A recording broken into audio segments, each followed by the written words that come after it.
Right, Shalom. First, I want to give all praises, honor, and glory to Yahweh, Bahashem Yahushai, Bahashem Rachak Wadash.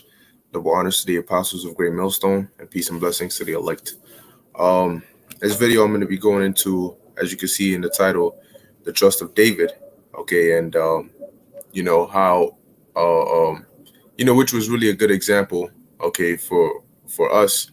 Okay, as that how David or King David put so much trust, all right, in Yahweh Bashem Yahushai, all right. And when you read through the book of Kings and the book of Chronicles, they always make mention of David, okay, and how you'll have certain kings, all right, that'll do good, all right, or some of them will do bad, or some of them will start off good and end off bad, all right, and then the scriptures will make reference as to how they walk not fully after the Lord, or their heart was not set fully after the Lord, as was David, all right, their father, all right, meaning their forefather, okay, and really just going into it, I'm going to start off with this account here, all right, of David and Goliath, which it's a story that almost everybody's familiar with, okay, but it's basically just just going into the faith, man, because when you read the story of David and Goliath, all right, not just focusing on the aspect of just David and Goliath in particular, but also how the nation of Israel, all right, the spirit that they were in at the time, all right, and King Saul, the mindset he was in at the time, all right, because the scriptures tell you that Saul was one of the tallest, all right, and he was basically like a man of stature, all right, and King David, all right, well, at that time he wasn't king, but David at the time was a young man, okay, but he wasn't as great in stature as King Saul was, all right. However, his faith, okay, the beautiful part about it was that his faith was bigger than his size.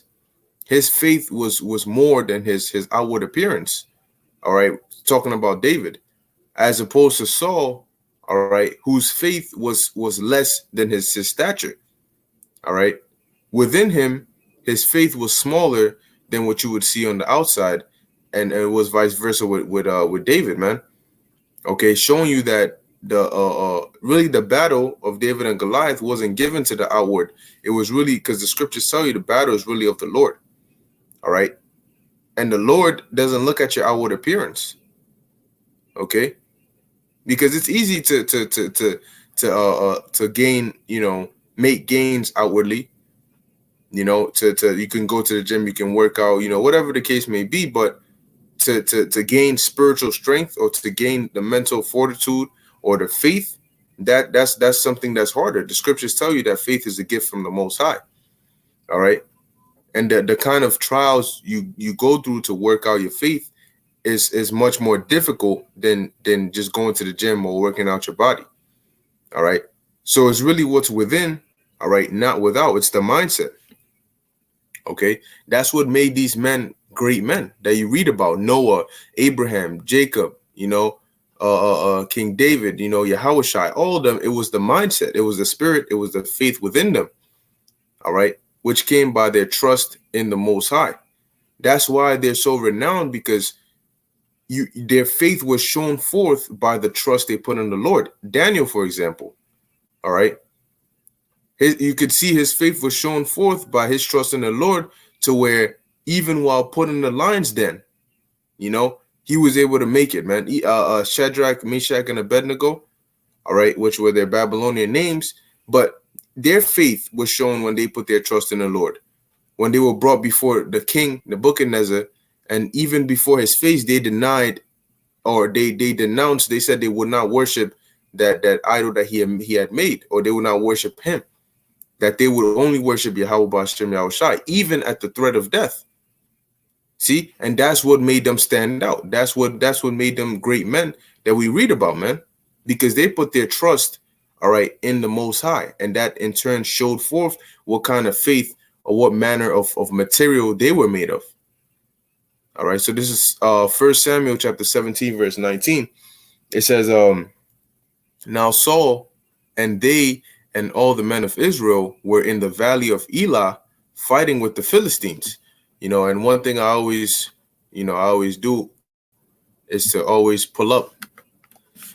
Let me see, Valley of Elah map. It's always good to pull up a visual, to try and get it in your mind, the geographical location of where this was taking place. So it's not just a random name in your head. All right. Because it's sort of like hearing somebody's name. Oh, they're always talking about this person, but you've never really seen the person's face, so you can't put the face to the name. You might hear the name, you might know so many things about that person, but until you really see that face and put the two together, you won't have that perfect picture. Now let me see. All right, maybe this would be good.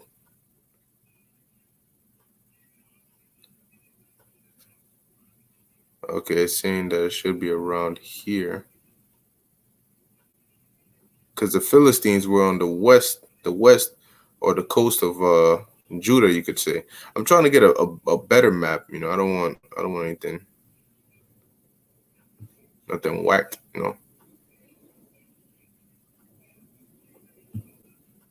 All right, we'll just go with something like this. Anyway, we know that this is the Dead Sea, so you had Judah, Jerusalem right around here, and the Philistines were on the west, right? The west of the coast of Judah.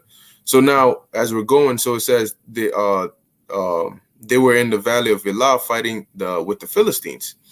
And David rose up early in the morning and left the sheep with a keeper, and took and went as Jesse had commanded him, and he came to the trench as the host was going forth to the fight, and shouted for the battle, because Jesse commanded David to take, when you read the verses above, he said, verse 17, and Jesse said unto David his son, take now for thy brethren an ephah of this parched corn, and these 10 loaves, and run to the camp to thy brethren, and carry these 10 cheeses unto the captain of their 1,000, and look how thy brethren fare, and take their pledge. So Jesse was worried, but his sons, all right, David's brothers were men. They were all men of stature, like they were big men, mighty men of valor, But Jesse had sent them to go see how they were doing, but also with the guise of bringing them, refreshments and stuff like that. So it says, verse 21, for Israel and the Philistines had put the battle in array, army against army. And David left his carriage in the hand of the keeper of the carriage, and ran into the army, and came and saluted his brethren. And as he talked with them, behold, there came up the champion, the Philistine of Gath, Goliath by name. Let me see what the word Goliath means. All right, Goliath. Or Goliath. Splendor. Okay, says what it means, splendor. The Philistine giant of Gath, slain by David's sling. Okay, but nonetheless, let's keep going. So it says, by name, out of the armies of the Philistines, and spake according to the same words, and David heard them. All right. So what you have going on was you had Goliath talking shit. All right, because he was the Philistines' mightiest warrior. So he came on the scene and he's talking all this shit, and David heard it. It says, and all the men of Israel, when they saw the man, oh shit, fled from him and were sore afraid. Once again, they saw the outward appearance. They were like, oh no, we're not trying to mess with this guy. Now Goliath being that giant of Gath, man, he was probably a big, tall dude, man, big, tall, black, because the Philistines were dark skinned. It says, and the men of Israel said, have ye seen this man that is come up? Surely to defy Israel is he come up. And it shall be that the man who killeth him, the king will enrich him with great riches, and will give him his daughter, and make his father's house free in Israel. So you ain't got to pay no trip, no tax, no nothing, man. All right. Because everybody was shook, man. And that's why they put such a high price on anybody who'd be able to kill Goliath, because everybody was scared. All right. See, what happened was that at that point, instead of that faith, kicking in, it wasn't there. They weren't thinking of the battle spiritually. They were looking on it. They were looking at the battle on the carnal side. It says, and David spake to the men that stood by him, saying, what shall be done to the man that killeth this Philistine, and taketh away the reproach from Israel? For who is this uncircumcised Philistine, that he should defy the armies of the living God? See? So while everybody, even, and I'm talking about these people who are actually in the army, man. All right? Even they're shook up like, yo, no, I don't want no parts of that. They're looking around, tapping each other like, you see that guy? That shit crazy. All of that. But David is like, yo, he's like, yo, time out, hold up. Because you got to keep in mind, man, we're talking about the same Israelites who the Lord delivered gave them the land of Canaan. How do you think they got that land, man? Read the book of Joshua, okay? They were slaying, man. They were killing, okay? Literally, they were going and destroying cities, burning them, raising them, killing, all of that, man. The Lord delivered them into their hands. So that fear fell upon these other nations, and that reputation stood within Israel. So why should one man, all right? That's why he said, like, this uncircumcised Philistine, this heathen, who is he that he should defy the armies of the living power, the same armies that have done all these different things? And what made the army of Israel great was that the name of the Lord was with them, or was with us. All right. And the people answered him after this manner, saying, so shall it be done to the man that killeth him. And Eliab, his oldest brother, heard when he spake unto the men. And Eliab's anger was kindled against David. And he said, why camest thou down hither? And with whom hast thou left those few sheep in the wilderness? I know thy pride. I know thy pride and the naughtiness of thine heart, for thou art come down that thou mightest see the battle. So he was basically scolding him like, yo, you're stubborn ass, man. You know what I'm saying? Like, why are you here? Okay. You should be taking care of the sheep. So you just left the sheep over there, because now David having to tend to the sheep, that was sort of like his chores. That was his responsibility. So his brother's telling him like, yo, you basically left that over there just so you could come see the fight, because I know you. Obviously, brotherly talk, Is it and the naughtiness of thine heart, for thou art come that thou mightest see the battle. And David said, what have I now done? Is there not a cause? So he said, he's basically like, yo, man, like he's basically about to tell him that he didn't come just to do that, because like I said, you gotta, when you read the scriptures, you gotta read it with realism. Picture it like if you have a brother, or if you have a blood relative or whatever, the same way they would talk, man. So his older brother scolded him for coming there, all right, and he's telling him, well, why you getting at me? Like, well, what did I do this time? Like, what I'm saying? Like, obviously there's a reason why I came here. I didn't just come to see this battle or whatever.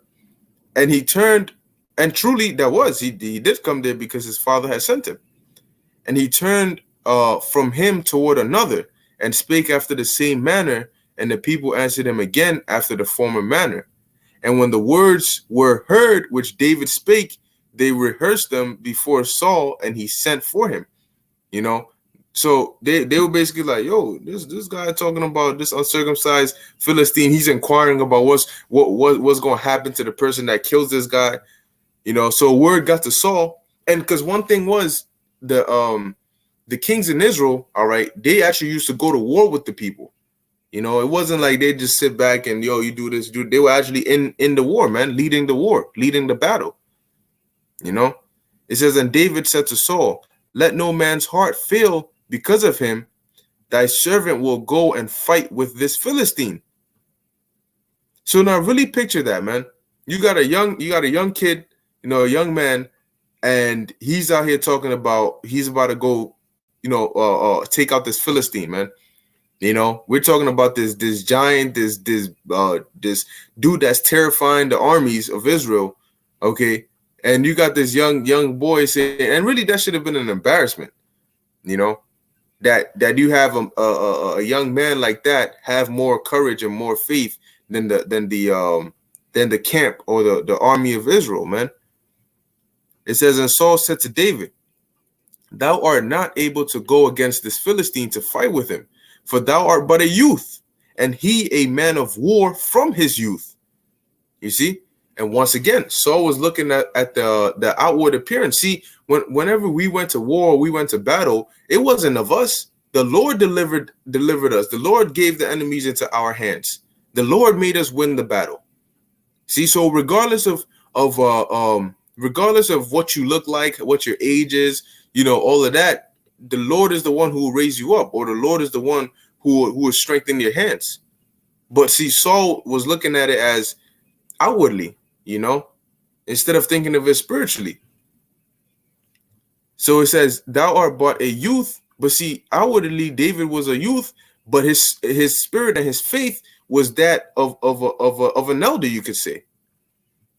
All right. It says, and David said to Saul, thy servant kept his father's sheep, and there came a lion and a bear, and took a lamb out of the flock. And I went after him and smote him, and delivered it out of his mouth. And and when he arose against me, I caught him by his beard and smote him and slew him. Really, really think about that. And these are things that he did, all right, without really, like, it wasn't like something to really brag about, but really think about that, because David having to take care of the sheep, of course, there would be certain instances where you have predators, try to come after the flock. And him as the shepherd would have to what? Defend the sheep, So you had this kid killing lions, all right, and taking out bears, to protect the sheep. So that's why he's coming like, yo, man, and within that whole time, guess what? The Most High was with him, Well, he's gonna say it. He says, thy servant slew both the lion and the bear. Damn, he slew both the lion and the bear, and this uncircumcised Philistine shall be as one of them, seeing he hath defied the armies of the living God. So you could say, like, the competition David was facing in the wilderness, or while tending to the sheep, was above or much greater than Goliath. So to him, Goliath was just like, who the hell are you? Like, It says, and David said, moreover, the Lord hath delivered me out of the paw of the lion and out of the paw of the bear. He will deliver me out of the hand of this Philistine. And Saul said unto David, go, and Yahweh be with thee. All right. So yeah, he's like, yo, man, the Lord, because Goliath was a human. He's a Philistine, So there's certain, though he might have been a warrior, there's certain ways humans move, humans fight, but animals are different. Animals, when they go into that predator mode, they're straight up just, especially a lion or a bear will maul your ass, man. All right. Then those are some very dangerous predators, man. Okay, so for the Lord to be with him, to kill a lion and a bear. Okay, here it is. You got modern day dudes shooting lions with tranquilizer darts, and it takes like 2 or 3 before the lion, finally gives in. Or you shooting a bear, and that big dude is still chasing you. So going on, so Saul told David, yeah, go ahead, man, the Lord be with you.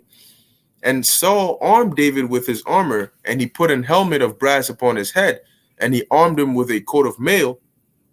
And David girded his sword upon his armor, and he essayed to go, for he had not proved it. And David said unto Saul, I cannot go with these, for I have not proved them. And David put them off. And he took his staff in his hand, and chose him 5 smooth stones out of the brook, and put them in a shepherd's bag, which he had, even in a scrip. And his sling was in his hand, and he drew near to the Philistines. Let's see what this might look like. Let's see. Scrip bag. Okay, so it's sort of like a little pouch, yeah.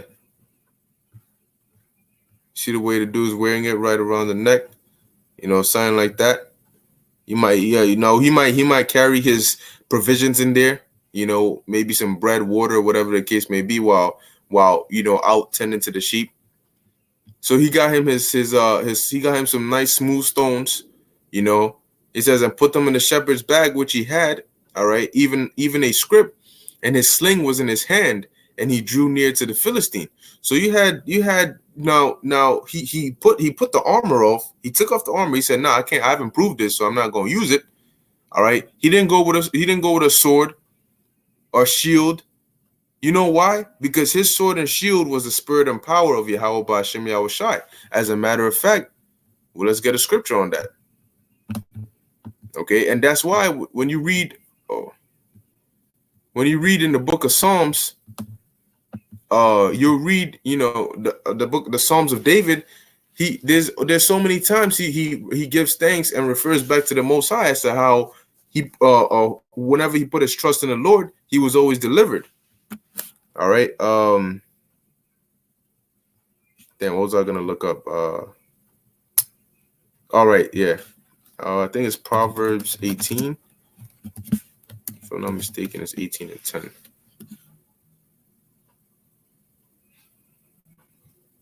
Yep. Proverbs 18 and 10. The name of the Lord is a strong tower. The righteous runneth into it and is safe. Let me see. I think it might be another one.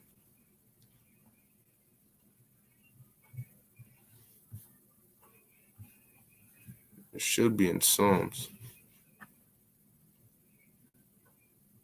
Oh, this is there's a whole lot in Psalms.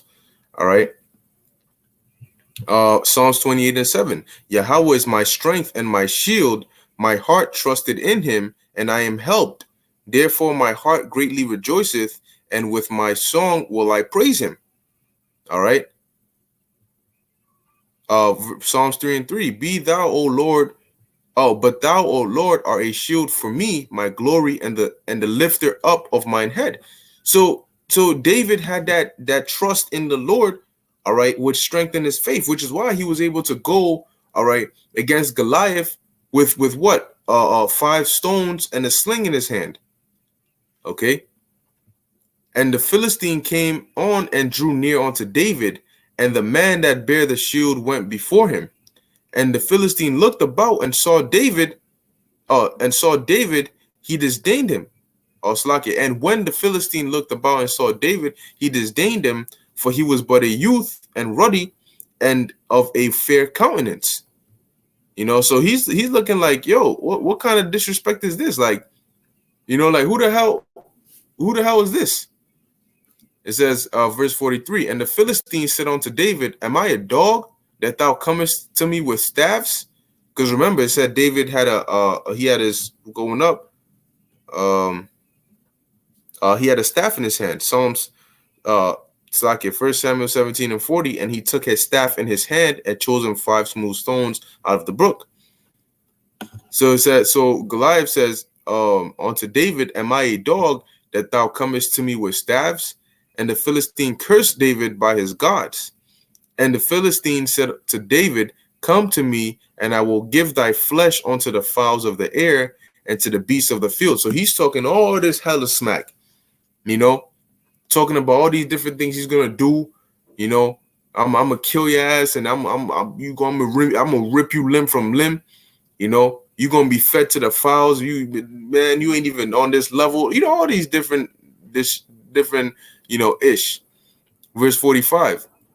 Then said David to the Philistine, thou comest to me with a sword and with a spear and with a shield, but I come to thee in the name of Yahweh Ba'ashem Yahushai of hosts, and the power of the armies of Israel, whom thou hast defied. And this is what's pleasing unto the Lord. That's what pleased the Lord, man. Okay? Because that shows you faith, man. What David did there was something that the whole army of Israel wasn't able to do. All right. He didn't just put trust in the Lord. He put his whole trust in the Lord. Because him going up to Goliath, that was him putting his life in the hands of the Lord. Because, it was either a win or you die, So right there, he says, look, you coming to me with because David was looking at it spiritually. You coming to him with carnal weapons, all right? But we know the spirit is above the flesh. The spirit is above the carnal. So he says, you come to me with a sword and a spear and with a shield, but I come to thee in the name of Yahweh Ba'ashem Yahushai. And that's the importance, man, because that is what'll give you deliverance. As we read in the book of Psalms, man. Verse 46, this day will Yahweh deliver thee into mine hand. See, that's why David wasn't worried, because he was going into the battle with the mindset that look, if I am to win this battle, the Lord has to deliver him into my hand. It's not of me. So it doesn't matter what weapons I have or what I look like or whether I'm big and strong and tall or trained in war or not. The Lord has to deliver the enemy into my hands. Okay, I could be the strongest, mightiest warrior, and the Lord could still have me lose because the battle isn't mine to decide. And once you understand that, that's how you're able to then move. All right, so it says, and I will smite thee and take thine head from thee, and I will give the carcass of the host of the Philistines this day unto the fowls of the air and to the wild beasts of the earth, and all the earth may know, Slakia, that all the earth may know that there is a God in Israel. All right. So David was saying this out of courage. He was speaking through the spirit. All right. He wasn't boasting, because you'll find out that he actually did that. He took off Goliath's head. Okay. It says, and all this assembly shall know that Yahweh saveth not with sword and spear, for the battle is Yahweh's, and he will give it into your hands, or into our hands. You see? And it came to pass, because the Lord, he likes that underdog, the underdog, man. All right. He uses a little to confound a lot. It says, and it came to pass when the Philistines arose and came and drew near, or when the Philistine arose and came and drew nigh to meet David, that David hasted and ran toward the army to meet the Philistine. Damn. You know? And David, so he had put out all fear. He had no fear in his heart. And David put his hand in his bag and took thence a stone and sling it and smote the Philistine in his forehead, that the stone sunk into his forehead, and he fell upon his face to the earth. So that had to be some pinpoint accuracy, man. As he's running to the Philistines, man, because you have those slings that you put a stone in it, and you basically, like, you know, rotate it and then you let it go, and the stone just comes out. But you have to have accuracy, all right, to hit a target with that, man. Let alone somebody in their forehead, okay? And being that the spirit was with him, all right, the Lord had it. Hey, man, because when it comes to that, when it comes to accuracy, the Lord does not miss. Read about King Ahab. Read about Jehoram, all right? See, when Ahab, all right, or when in the book of it tells you that in the book of Kings and in the book of Chronicles, when he went to war after the prophet Micaiah had prophesied to him and told him that he was gonna die, he disguised himself. All right, and the Lord had it to where some dude just shot up an arrow, and that arrow came pinpoint accuracy. The dude wasn't even aiming for Ahab. But that arrow came right, and guess what? Ahab had his armor on and everything, but it came in the joints. It passed through the joints of the armor. It went through the little cracks, the little space, because the armor doesn't cover you all your body parts. You might have a breastplate, and there might be a little space before you have like your shoulder piece or your arm or whatever. It went through that, and it pierced Ahab, man. And in the evening, he died. Same thing with Jehu, when he killed Jehoram. We know when he shot that arrow, the Lord had that arrow go pinpoint accuracy straight up into the dude's chest, man. See, so the Lord guided that stone and gave it the power and the force to be able to go right through, because it says it hit his forehead and it sunk into his forehead. So he was through, he was done. So David prevailed over the Philistine with a sling and with a stone, and smote the Philistine and slew him, but there was no sword in the hand of David. You know, so he did a mighty act, But it wasn't because of the weapons he had. It was because of the trust that he had in the Most High, man. All right. That is the power. Okay. The power to do great things is not with what you have physically, man. It's what you have spiritually.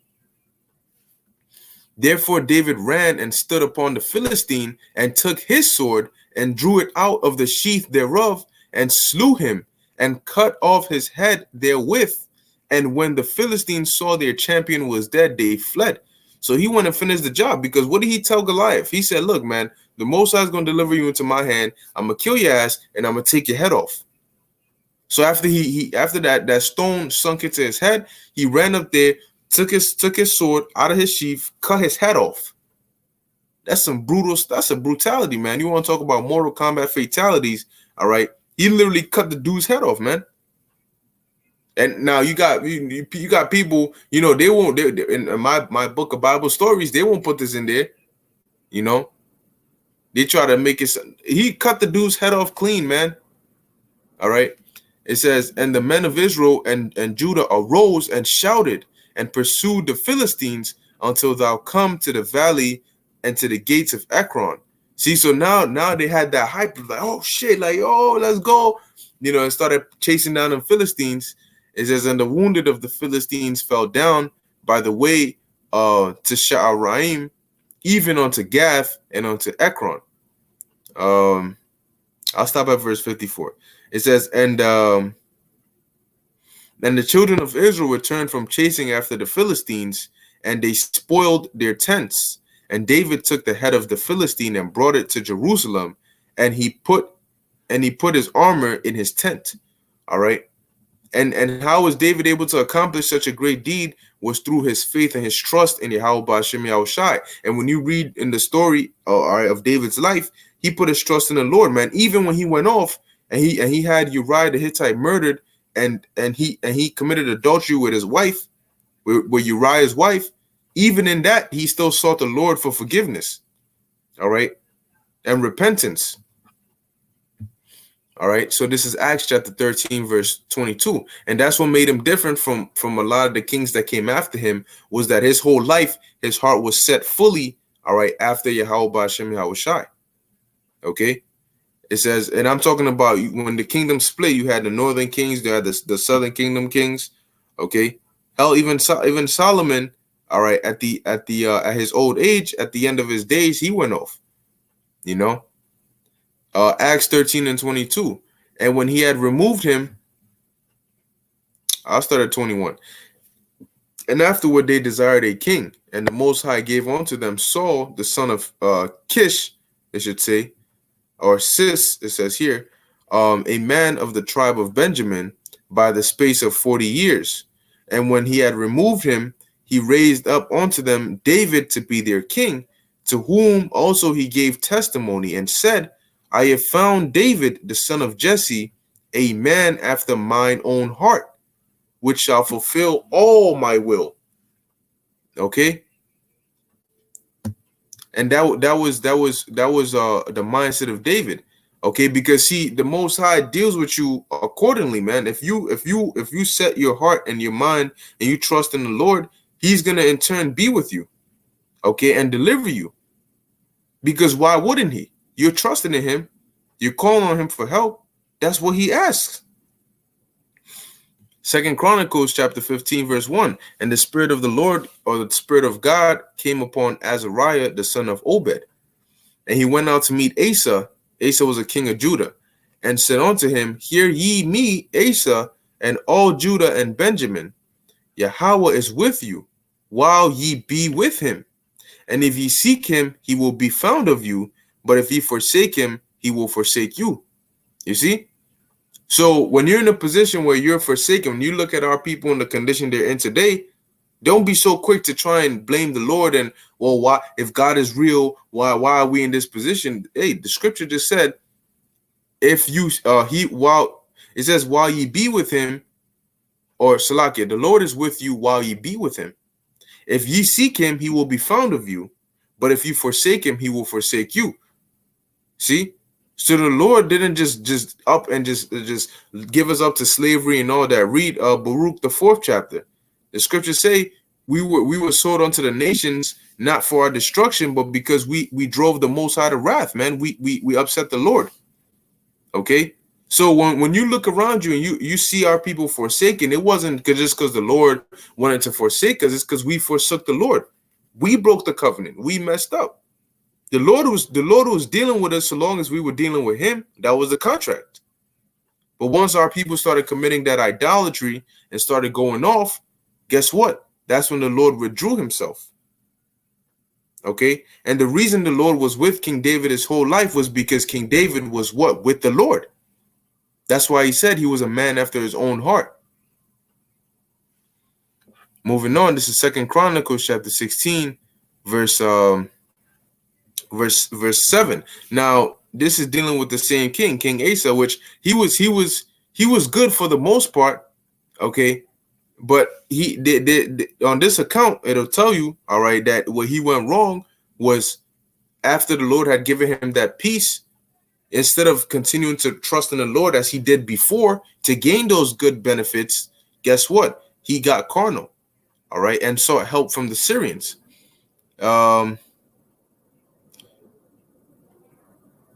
This is 2 Chronicles 16:7. And at that time, Hanani the seer came to Asa, king of Judah, because there was you had Baasha, because mind you, now the kingdom was split. All right, after Solomon, the kingdom got split between Jeroboam and Rehoboam. Right, so you had the southern kingdom and then the northern kingdom. All right, and they had different kings, and these kings were going to war with each other. So you at this time you had Baasha, all right, king of Israel, and Asa, king of Judah, and they were going to war. Okay, so what you had was you had Baasha. He came and he was building Ramah, trying to block anybody from going out or in, all right, to Judah. And so Asa, the king, now instead of calling upon the Lord, he took gold and treasures and went and called the king of Syria for help. He went to him for help. Okay, and that was where he messed up, because now he put his trust in man instead of the Lord. So that's just giving the account so that you can know what's going on. Verse 7. And at that time Hanani the seer came to Asa, king of Judah, and said unto him, because thou hast relied on, now the seer meaning what? He was a prophet. That was another name for a prophet. Because thou hast relied on the king of Syria and not relied on Yahweh thy power, therefore is the host of the king of Syria escaped out of thine hand. Were not the Ethiopians and the Lubims a huge host, with very many chariots and horsemen? Yet because thou didst rely on Yahweh, he delivered them into thine hand. And yes, that when you read that account, those Ethiopians were a lot, man. They came there with 1,000,000 chariots, man. It says they came with 1,000,000. Okay, not 1,000, 1,000,000, man. Okay, that's a lot, a whole lot. But even then, the Lord delivered them, all right, into the hands of Judah, all right, the kingdom of Judah, which was Benjamin and Judah, and you had Levites, all right, in there. But the Lord delivered them and gave them into the hands of Asa. So the prophet was telling him, yo, even when the Ethiopians came against you, didn't the Lord deliver them into your hands when you trusted in him? So this time, why are you going to Syria for help? Verse 9, for the eyes of Yahweh run to and fro throughout the whole earth, to show himself strong in the behalf of them whose heart is perfect toward him. Herein thou hast done foolishly. Therefore from henceforth thou shalt have wars. Because he had peace. Asa had peace for a while, for I believe 10 years. All right. But because, like it says here, thou hast done foolishly, because you didn't trust in the Lord said, now you're going to have wars. Because guess what? You forsake me, I forsake you. The reason you had peace was because I was with you. I gave you that peace. But your heart wasn't towards me. So now I'm taking that away. Then Asa was wroth with the seer, wroth meaning angry, with the seer, and put him in a prison house, for he was enraged with him because of this thing. And Asa oppressed some of the people the same time. See? And you know what? That's the thing, man. Why are you getting mad at the seer? He came to give you the message of the Lord. You got our people that do the same thing now. They get mad at us as though we're the ones. We're not the ones who are gonna ultimately bring the judgment. We're telling you what the Lord is gonna do. Okay, you got a problem. We just delivering the message, man. We just messengers. All right.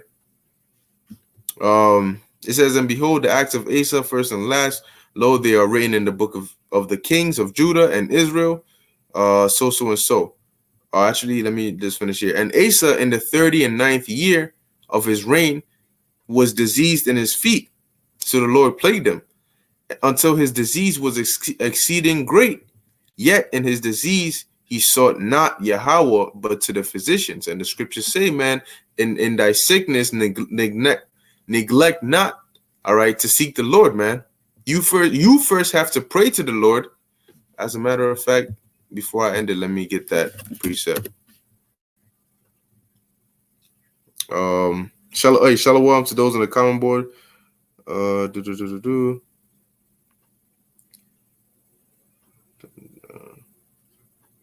Do all things too. That's right. Oh, Adrian Pina, yeah, your question about the alphabet. Well, when you look it up, you can just type it in online. When you look it up, the Paleo Hebrew is really a dialect, all right, or a derivative from the Phoenician alphabet. That's why they're very similar, all right. And same thing, because when you look at it, a lot of languages and alphabets sort of come from each other. That's where you have things like root words. When you look up certain words in English, it goes back to a certain root word. All right. When you look up, like, for example, Egypt, going back to Greek word Egyptos, which means bondage. So languages come from each other, just like alphabets come from each other as well. But when you look at it, the reason they're so similar is because it's a dialect of it. Okay. So yeah, that's just basically the short, quick, answer to it. But when you look it up, I'm pretty sure there's more history on it. But nonetheless, I was gonna get this precept concerning the physician. Wait.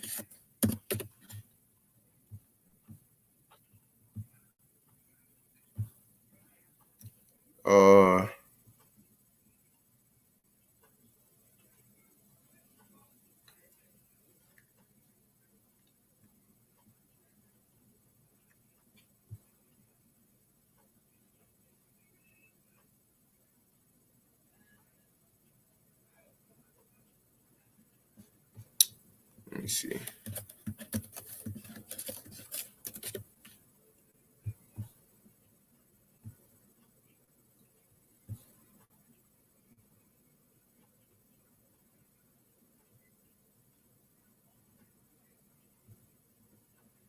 There, yep, I think it's this right here. Salakia, Ecclesiasticus 38, verse 12. Let me see.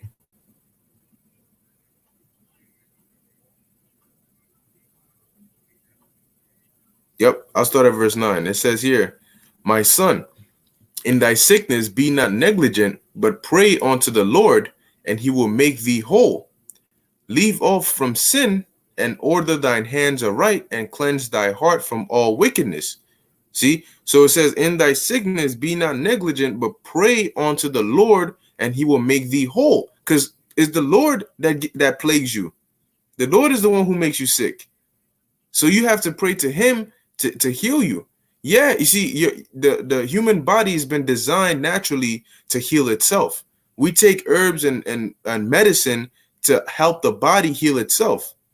Okay, that's all it is, because naturally your body's able to go back and maintain homeostasis and have that balance within you. But you have to pray to the Lord, man.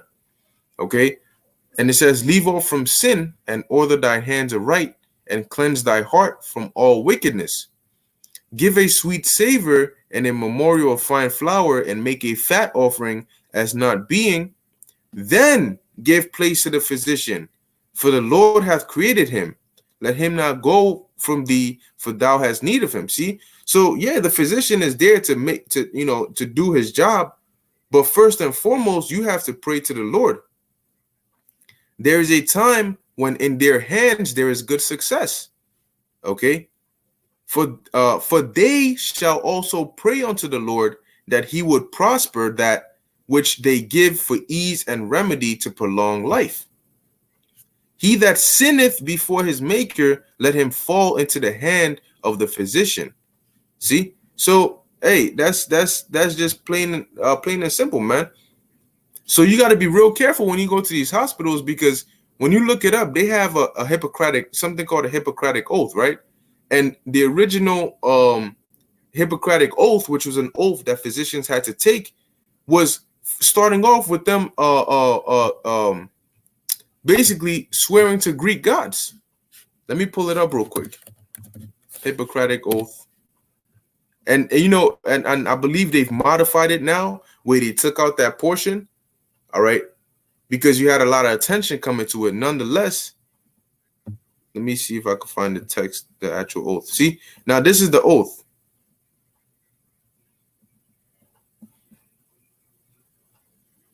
It says the Hippocratic Oath in Greek from 1923, Laob edition, and then followed by the English translation. Let me first go up. Yep. The Hippocratic Oath is an oath of ethics historically taken by physicians. It is one of the most widely known of Greek medical texts. Up. In its original form, it requires a new physician to swear by a number of healing gods to uphold specific ethical standards, right? So now let's read its original form. I swear by Apollo, physician, by pardon me for the pronunciation. I'm not the best at pronouncing Greek words, but Asclepius, by Hygeia, and by Panacea, and by all the gods and goddesses, making them my witnesses, that I will carry out according to my ability and judgment this oath and this indenture. And then it goes on and continues, so on and so forth. But hold on. These physicians had to take a Hippocratic oath and swear to Greek gods. But as we just read here, it says, what? Your physician, right? Then give place to the physician, okay? But then it says here, for they shall pray unto the Lord, that he would prosper that which they give for ease and remedy to prolong life. So the physician is supposed to pray to the Lord. You're also supposed to pray to the Lord. All right? But we understand that, hey, the world we live in today, it all goes back to witchcraft anyway. The American and all the things it promotes, guess what? It goes back to witchcraft anyway, man. You look up the word pharmacy, going back to pharmakia, which means witchcraft. The word doctor means to falsify or to disguise, okay? And the doctor will send you to the pharmacy, which is what? Witchcraft, okay? And they'll give you prescriptions and drugs, and next thing you know, you hooked up on these drugs and your body's all messed up. All right. But not to get too far off topic, but just showing you, as the scripture said, man, you got to seek the Lord first. All right. And then give way to the physicians, man. But it says here, even in his disease, he sought not the Lord, but to the physicians. All right. So tying it back in, man, understanding the trust of David. All right. David had that full trust and belief, all right, and faith in Yahweh Ba'Shem Yahushai, and that's why the scriptures say he was a man after the Most High's heart, okay. And so the times we're coming into, and even before then, man, in your everyday to day life, you have to put your trust and faith in the Most High, man.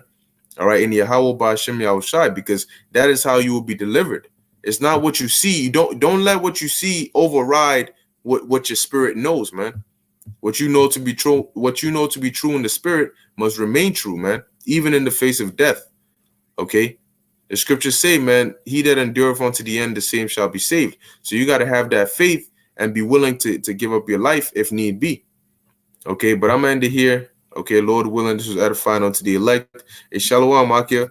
All right, Lord willing, this was edifying unto the elect. I want to give all praises, honor, and glory to Yahweh Ba'Shem Yahushai. Until next time, Shalom.